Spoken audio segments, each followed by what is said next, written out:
Le cours sur l'économie du développement durable, ou l'économie et le développement durable, continue avec la synthèse qu'en a fait Tim Jackson sur prospérité sans croissance. Il montre de manière scientifique qu'on a un problème avec l'environnement, principalement la biodiversité, le changement climatique et aussi le cycle de l'azote. Ici, il n'y a pas d'observation, ou plus exactement de limites qui peuvent être posées. La science n'est pas assez loin à ce sujet. On arrive dans le dilemme de la croissance. On voit que plus on devient riche, il y a une limite. Au-delà de 10 000 euros, on a beau devenir plus riche, l'espérance de vie en bonne santé ne croît pas. On peut dire donc que la croissance est insoutenable. La croissance est insoutenable, autrement dit, et on peut revenir à un autre transparent qui montre que si on augmente la croissance, on augmente la consommation de pétrole et donc aussi les émissions de CO2. Donc la croissance est insoutenable, la croissance est mauvaise pour l'environnement. Dès lors, si la croissance est insoutenable, la décroissance n'est pas mieux. En effet, si on sait que le PIB, c'est l'ensemble des revenus, on peut dire que la productivité du travail doit toujours augmenter. En effet, une entreprise qui n'augmente pas sa productivité devient non concurrentielle par rapport aux concurrents. Un exemple, une agence de voyage qui travaillerait toujours sans ordinateur devient beaucoup moins productive qu'une autre. Donc, elle doit devenir plus productive par rapport à ses concurrents. Comme le PIB, c'est la productivité du travail fois le travail, si le PIB reste constant, automatiquement, ça veut dire que les heures de travail diminuent, ça veut dire création de chômage. Donc on voit en 1 que la croissance est non soutenable, on a vu un graphique. On voit en 2 que la décroissance n'est pas bonne non plus, on a expliqué ici. On est donc dans un dilemme. C'est le 3. Le 4, peut-on sortir du dilemme en ayant de la croissance et moins de dégradation environnementale? C'est ce qu'on appelle le découplage. Ce qu'on constate, c'est que la croissance, elle est ici en bleu, et on voit qu'avec la croissance, on a une augmentation du CO2, une augmentation de la consommation de gaz, une augmentation de la consommation de pétrole. Et on voit que ce n'est pas mieux pour le fer et toute une série d'autres métaux.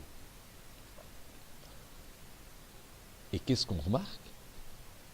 C'est que les technologies ne parviennent pas à contrer l'augmentation de pollution à cause de l'augmentation de la richesse. Ça ici, c'est les émissions de CO2 par dollar supplémentaire. Quand on met $1, on émet tout ça de CO2.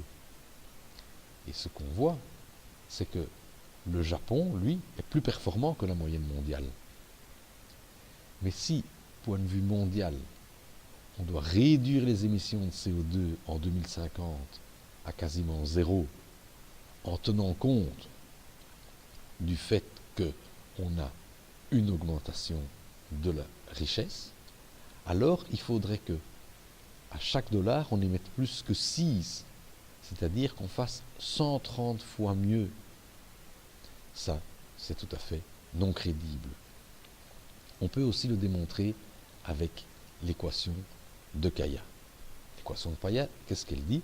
Que l'impact est proportionnel à la population, à la taille du panier, c'est-à-dire la quantité, et à la technologie.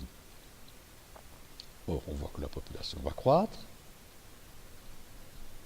La taille du panier, c'est la richesse. Il y a peu de politiques qui vont dire on vous allez pouvoir consommer moins. Dès lors, il faut que la technologie prenne le relais.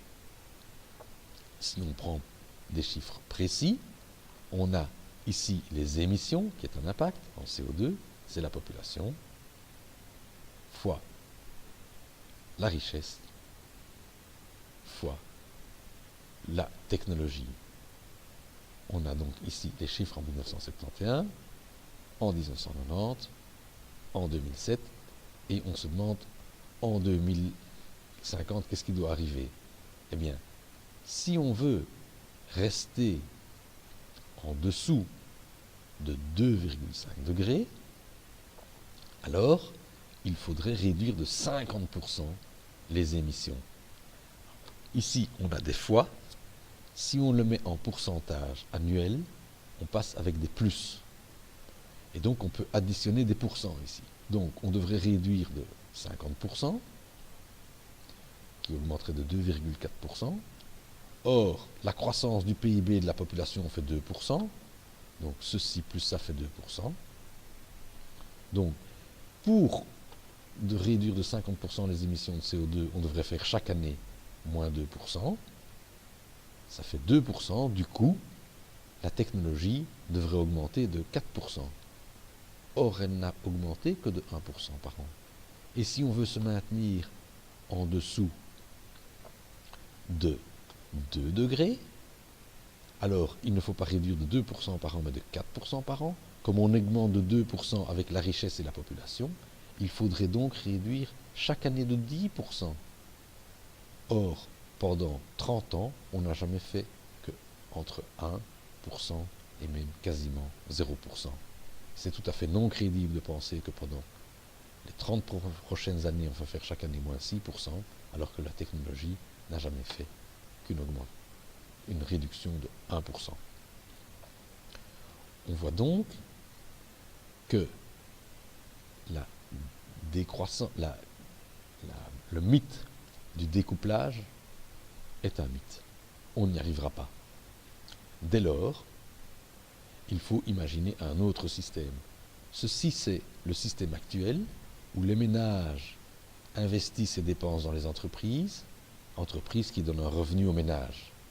Et ce système fonctionne très bien à cause de la nouveauté, à cause du fait qu'on veut tous vivre une vie sans honte, c'est-à-dire une vie où nos voisins peuvent voir qui on est à travers notre consommation.